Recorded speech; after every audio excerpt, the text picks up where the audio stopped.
Hello, I'm Simon Whistler. You're watching Today I Found Out, and in the video today we're looking at what is the longest possible prison sentence for a single crime. And just before I get started with the video today, I do want to say that it's made possible by Cheddar. You might know Cheddar from their live news network or cool product reviews on Facebook, but now they are making weekly YouTube videos, and if you like this channel, you'll like their videos as well. You can check them out through the link in the description below.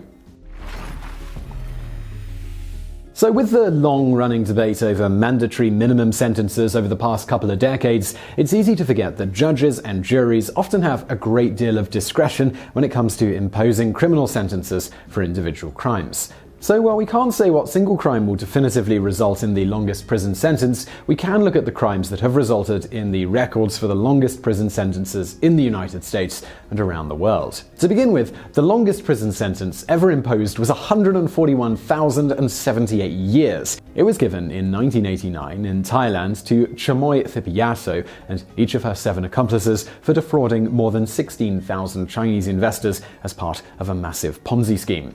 On the other hand, the longest sentence in the United States for some form of corporate fraud was only 845 years. This was handed down in 2000 to Shalom Weiss for his role in the collapse of National Heritage Life Insurance. By contrast, Bernie Madoff was only given 150 years for his 2009 conviction of defrauding thousands in a multi-billion-dollar Ponzi scheme. The second and third longest prison sentences for any crime globally were given to Jamal Zugam, 42,924 years, and Emilio Suarez Trashoras, 49,922 years, for their roles in the 2004 train bombings in Madrid. As for the longest prison term imposed in the United States, it was given in 1994 to the Oklahoma child rapist Charles Schott Robinson, who was convicted of 6 counts of rape, garnering him 5,000 years in prison each, a whopping 30,000-year sentence. Also in Oklahoma, Darren B. Anderson and Alan W. McLaurin each had in the thousands of years ranges of prison time imposed for the kidnapping, robbery, and rape of an elderly woman. Anderson was initially only sentenced to 2,200 years, but upon his second trial, the jury imposed a sentence of 11,250 years. McLaurin was initially sentenced to 21,250 years, but the appellate court reduced it to a mere 500 years. In 1981, after killing his wife, mother-in-law, and an unlucky visitor to their home, Dudley Wayne Kaiser was sentenced to 10,000 years, along with a couple of life sentences on top of that. He has been up for and denied parole 9 times. The longest prison sentence imposed in Australia was given to Martin Bryant in 1996 for the Port Arthur, Tasmania massacre, where he killed 35 and injured 23 others. His sentence included 1,035 years without parole,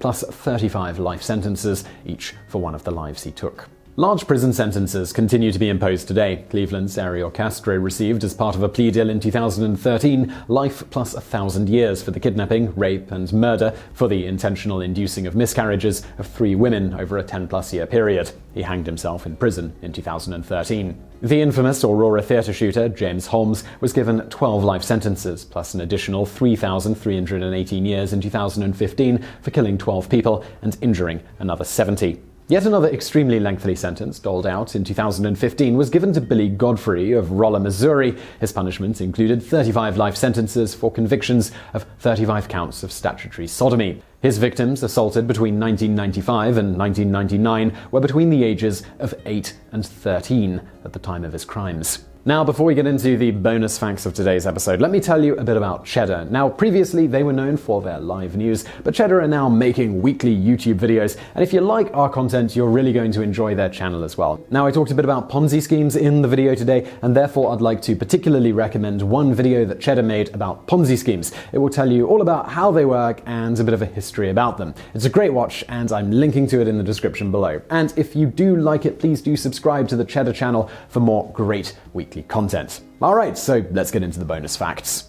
The United States Congress' ability to impose mandatory minimum sentences is enshrined in the U.S. Constitution as part of its authority to establish criminal offenses and punishments. The first mandatory minimum sentence included in the 1790 Crimes Act was death, and it was imposed for treason, murder, piracy, certain forgeries, and abetting a capital convict. Other crimes identified in the Act carried mandatory prison terms of 1, 3, and 7 years. Over the years, other federal crimes were established with mandatory minimums, but the practice began to ramp up in the second half of the 20th century. In accordance with the nation's concern over drug use and crimes, Congress enacted the Narcotics, Drugs Import and Export Act in 1951, which imposed minimum penalties of 5 to 10 years for different violations of controlled substances laws. These mandatory minimums were nearly all repealed for drug crimes in the Comprehensive Drug Abuse Prevention and Control Act of 1970, but as attitudes about sentencing changed again in the 1980s, more crimes, including violent offenses and drug crimes, were given mandatory minimum sentences. And now for another bonus fact.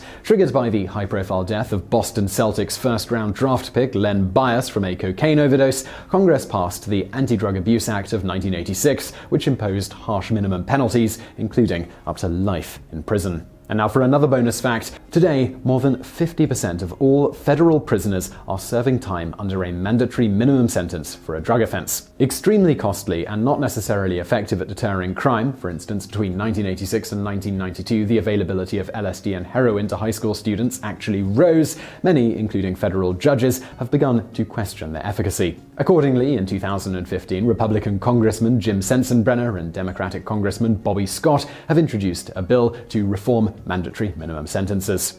So I really hope you enjoyed that video, and if you did, don't forget to subscribe for brand new videos just like this every day of the week. And also check out Cheddar. They made that video about Ponzi schemes. I'd recommend checking it out. It's a great watch. You can find it linked to over there on the right as well as in the description below. And also do subscribe to Cheddar for more great stuff from them on a weekly basis. And thank you to Cheddar for the sponsorship, and thank you for watching.